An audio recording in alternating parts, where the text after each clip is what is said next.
ஆமென். துதியை சொல்லி வருவது, சொல்லி சொல்லி துதிப்பது ஒரு அனுபவம். துதியை பாடலாக பாடுவது இன்னொரு இனிமையான ஒரு அனுபவமாக இருக்கிறது.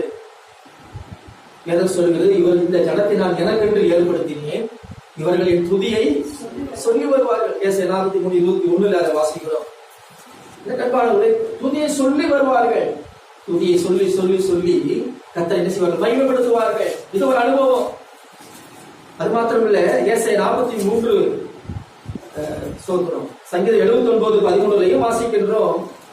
தலைமுறை தலைமுறையாக உங்களுடைய துதியை நாங்கள் சொல்லி வருவோம்.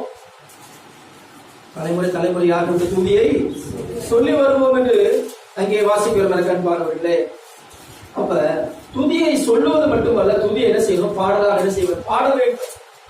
ஆமென். நிலமாக நாங்கள் பாடி என்ன செய்யணும்? துதித்தோம், அவர் ஆராதித்தோம், அவரை மகிமைப்படுத்தினோம். துதிகளிலே அவர் பிரியப்படுகிற தேவனாய் இருக்கிறார். ஆமென். துதிகளின் மத்தியில் அவர் வாசம் பண்ணுகிற தேவனாய் இருக்கிறார். அதுதான் நம்ம அவருக்கு துதியினாலே அவரை என்ன செய்ய மகிமைப்படுத்தினோம். விதமாய் வேதம் சொல்லுகிறது. சோத்திரம், சங்கீதம் 69:38 வாசிக்க பாருங்கள். சங்கீதம் 69 சங்கீதம் 30 வசனம். தேவனுடைய நாமத்தை பாட்டினாலே துதித்து அவரை ஸ்தோத்திரத்தினால் மகிமைப்படுத்துகிறேன். ஆமென். தேவனுடைய நாமத்தை எதனால துதிப்பேன்?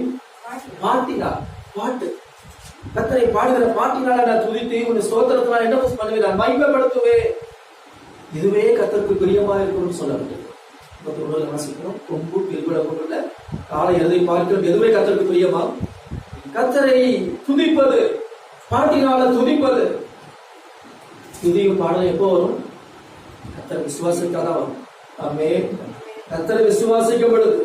அவர் அதிசயங்களை மறந்து போய்விடாமல் அதிசயங்களை நினைவு கூர்ந்து கர்த்தரை துதிக்கும் பொழுது நம்முடைய துதி பாடல் வரும். இதுதான் கர்த்தருக்கு பிரியம் என்று சொல்லப்பட்டிருக்கிறது. அப்ப பாருங்கள், கர்த்தரை விசுவாசிக்கிறவர்கள் என்ன செய்கிறார்கள்? பாடுகிறார்கள், துதிக்கிறார்கள், பாடுகிறார்கள். ஆனால் கர்த்தரை நான் விசுவாசித்தாலும் துதிக்காத ஒரு கூட்டம் உண்டு என்று சொல்கிறேன். கர்த்தரை நம்பினாலும் கர்த்தரை விசுவாசித்தாலும் துதிக்காத ஒரு கூட்டம் உண்டு. அது என்ன கூட்டம் என்று உங்களுக்கு தெரியுமா? கர்த்தரை நல்லா விசுவாசிக்கிறேன், அது ஒரு காரியம். மரித்தவர்களும் மௌனத்தில் இறந்தவர்கள் கர்த்தரை துதிக்கிறார்கள். விசுவாசித்தாலும் துதிக்காத ஒரு கூட்டம் என்று சொன்னால் அது பிசாசுகள் கூட்டம். இயேசுவை கிறிஸ்து என்று பிசாசுகள் அறிந்திருக்கின்றன. இயேசுவை கிறிஸ்து என்று தெரியும். அவர்தான் ஜீவனுள்ள மையான தேவன் என்று பிசாசுகள் என்ன செய்யும்? நல்லாவே தெரியும். ஆனால்